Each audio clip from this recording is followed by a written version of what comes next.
Quando falamos de negócios, nossa mente nos leva a gigantes corporativos como Microsoft, Apple, Google e entre outras empresas listadas na Bolsa de Valores. Mas e se eu te dissesse que um dos impérios mais lucrativos do mundo não vende nenhuma solução e nenhum software, mas sim a fé?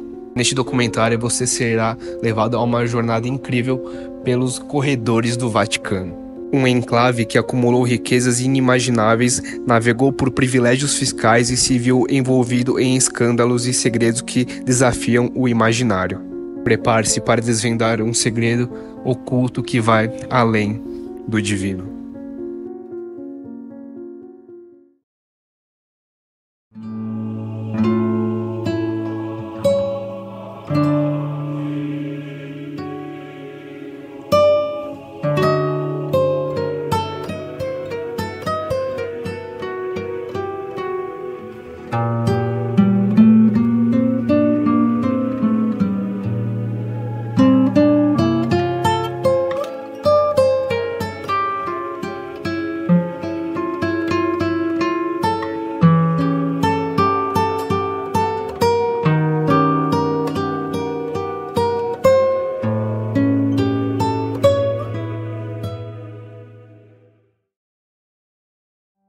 O Vaticano, o menor país do mundo, abriga cerca de 800 habitantes e está situado na Itália, especificamente em Roma. Reconhecido como a sede global do catolicismo, sua estrutura financeira é sustentada ao menos teoricamente pelas doações de fiéis. Mas como uma instituição fundamentada em doações pode acumular tanta riqueza? Com patrimônios incalculáveis, é essencial um sistema eficiente para gerenciar tudo isso. E foi com esse propósito que o Vaticano estabeleceu seu próprio banco, o Banco do Vaticano. O Vaticano é um país soberano, o que lhe confere o direito de possuir um banco próprio, um banco estatal cujo único acionista é o Papa. Pelo menos, essa era a concepção inicial. Quando observamos a grandiosidade dessa instituição, com tamanha riqueza, podemos pensar que sempre foi assim. Contudo, isso não é verdade. Ao longo de sua história, o Vaticano enfrentou dificuldades financeiras e precisou recorrer a empréstimos para sustentar o seu estilo de vida. Quando a Primeira Guerra Mundial teve início, os tempos eram extremamente difíceis, as doações caíram drasticamente e a renda sofreu uma grande diminuição. Embora a Itália tenha permanecido neutra no início do conflito, mais tarde declarou guerra contra os alemães e aos austro-húngaros. Em meio a esse cenário desafiador e buscando uma forma de gerar recursos, o Vaticano decidiu alugar um de seus terrenos a um fabricante de armas que, curiosamente, vendia armamentos para o inimigo. Posteriormente, a instituição afirmou que não sabia das atividades de seu inquilino nas dependências alugadas. Quando a Segunda Guerra eclodiu, o Vaticano não manteve a mesma postura neutra adotada na Primeira Guerra, na qual se concentrou exclusivamente em questões religiosas. Dessa vez, a instituição optou por apoiar a Alemanha nazista de Hitler, em parte devido às parcerias estabelecidas entre Benito Mussolini e o ditador alemão. Após a morte do Papa Pio XI em 1939, Pio XII foi escolhido como seu sucessor e, ao assumir, demonstrou uma postura claramente favorável aos alemães. Toda essa história revela o quão complexa era a geopolítica da época.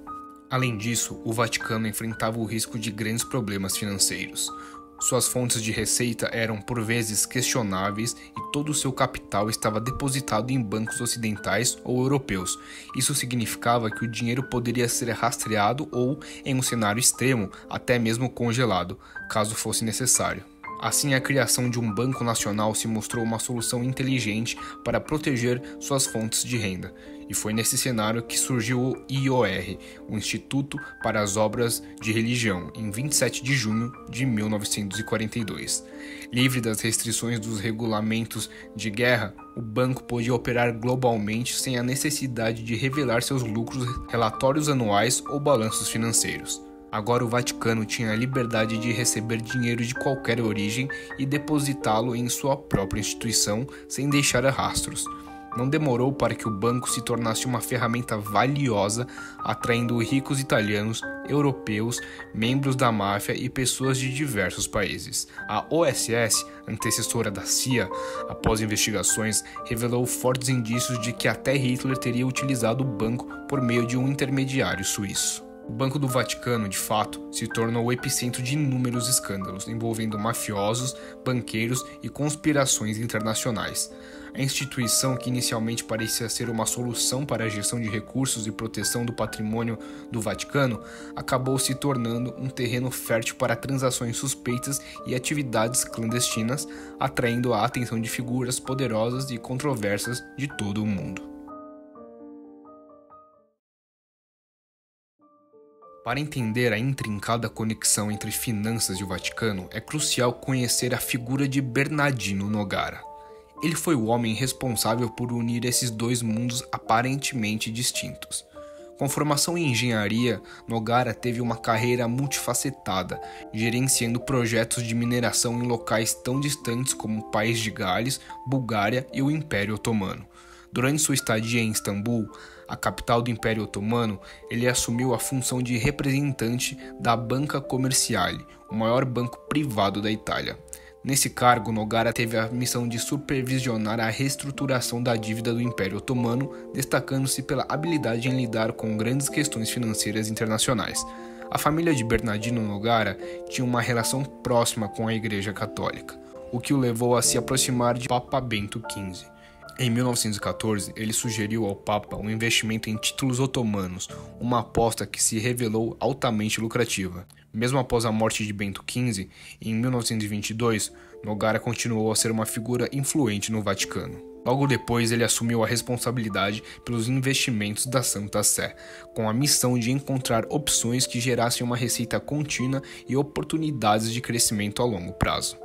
De 1929 a 1954, Nogara foi o principal gestor financeiro do Vaticano. Após o fim da Segunda Guerra Mundial, ele voltou sua atenção para a economia italiana, devastada pela guerra, fazendo investimentos estratégicos que se beneficiaram do Plano Marshall, ajudando a revitalizar o país e consolidando ainda mais sua importância dentro da Igreja. Nos anos 60, com a reconstrução italiana já em grande parte concluída, o Banco do Vaticano se viu pressionado a encontrar novas fontes de receita.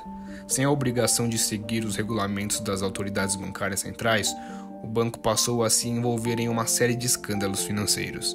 Sua falta de supervisão regulatória permitiu que negócios questionáveis e transações clandestinas acontecessem, ampliando ainda mais a notoriedade da instituição no cenário internacional. Na Itália, no dia 17 de outubro de 1912, nasceu Albino Luciani.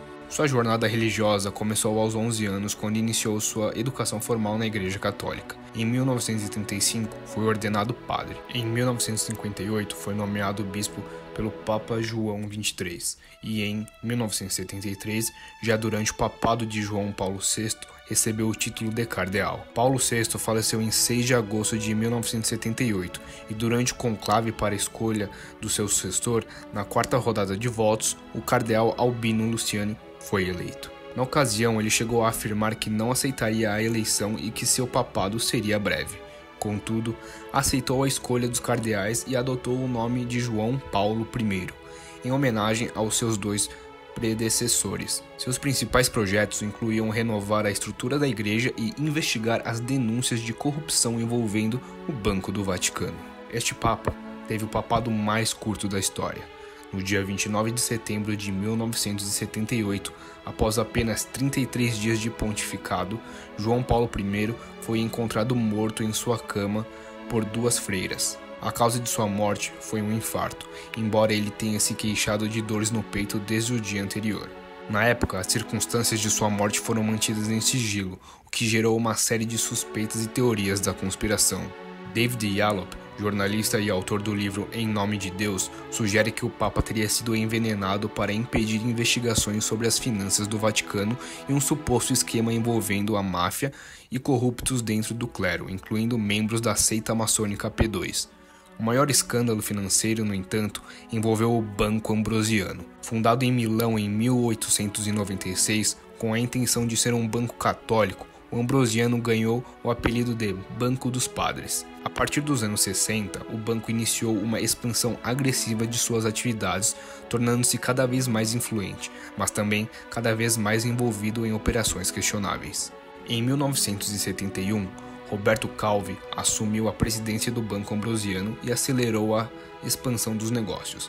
Ele foi responsável pela criação de empresas em paraísos fiscais, pelo financiamento de um dos maiores jornais da Itália e, sobretudo, pelo estreitamento das relações entre o Ambrosiano e o Banco do Vaticano, que se tornou o principal acionista do banco. Esse movimento ampliou ainda mais a influência do Ambrosiano, mas também aprofundou os riscos e os escândalos financeiros que viram a seguir. Na época, o presidente do Banco do Vaticano era o arcebispo Paul Marcinkus, que também supervisionava uma filial do Banco Ambrosiano nas Bahamas. Porém, em 1978, uma investigação criminal foi iniciada contra o Banco Ambrosiano, e logo se tornou marcada por uma série de assassinatos e arquivamentos suspeitos.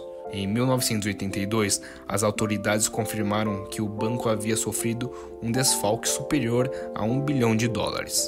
Roberto Calvi, então presidente do banco, provavelmente usava o Ambrosiano como uma fachada para desviar fundos que eram destinados a integrantes da máfia do grupo P2 na Itália e até a aliados na Argentina.